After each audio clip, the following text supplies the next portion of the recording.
Hello and welcome back to another video in the world of Monster Hunter. This is by popular demand. This is Ready, Arrow, Fire. So we're going to be mixing up the remaining few videos between dual blades and bow, because it's actually been insane how many people have asked for bow. And for this I have had to recruit the expertise of Curse, because he is a pretty good bow player as far as I'm concerned, and I'm not. Now, a little bit of a backstory on bow. They are broken in this game, and by broken I mean they are the highest consistent damage out there at the moment. Now, in case you can't tell, we are starting off with the fire bow, and for this there are two very good end game choices. You have the Anja Arch 3 and the Taroth Arrow Fire. So, without any further ado, let's just jump straight into the skills and equipment. Now, the one I'm starting off with is the Anja Arch 3 for two reasons. This is quite easily come across because it's pretty much there from the start of the game. Then we've got a farm called Taroth for it.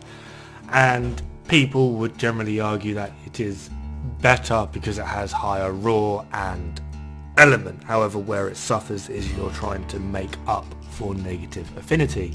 So anyway, Anja Arch 3 with 3 affinity augments: Kaiser Gamma helmet with a tenderizer and a mighty bow, Rathalos Beta chest with a blaze decoration, Kaiser Gamma gloves with a spread decoration, Rathalos Beta waist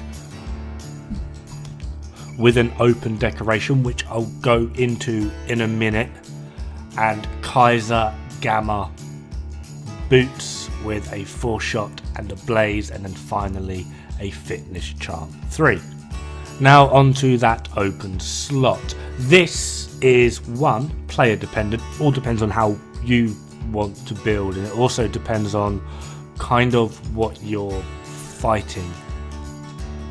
From what I have been told, and I know that in this particular instance Curse is using critical boost, however on the next hunt when he's fighting a Kirin, he removes critical boost and he puts in Mind's Eye Ballistica, which is apparently handy.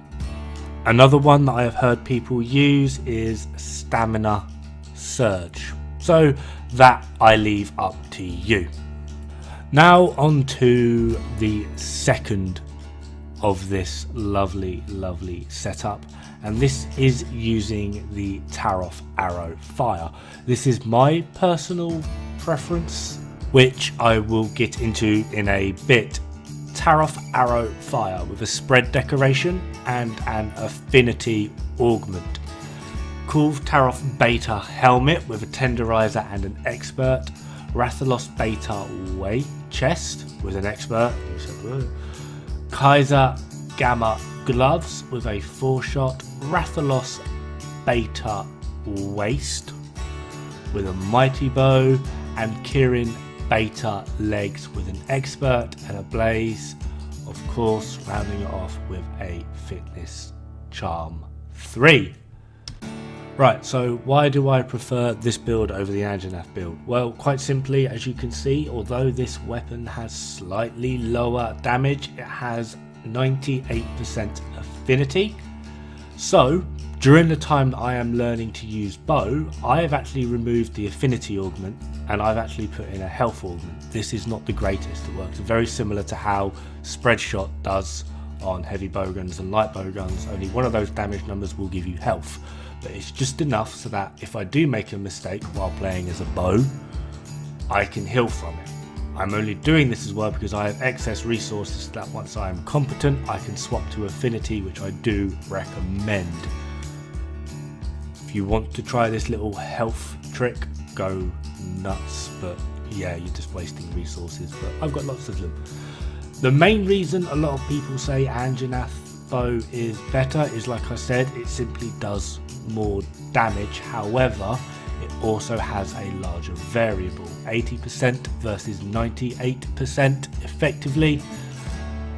If you have bad RNG over the course of the hunt, the fire bow will, Taroth Arrow Fire will do more damage. The Anjanath bow, you're going to need to be able to hit pretty consistent crits all of the time. Yes, 8% is still quite a lot, but 20% versus 2%, that's basically what you're looking at.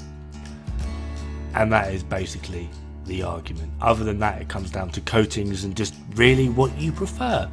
Anyway, that is me. Thank you very much for watching. I hope to see you guys pretty darn soon. Good luck, have fun, don't die. It's bad for the health.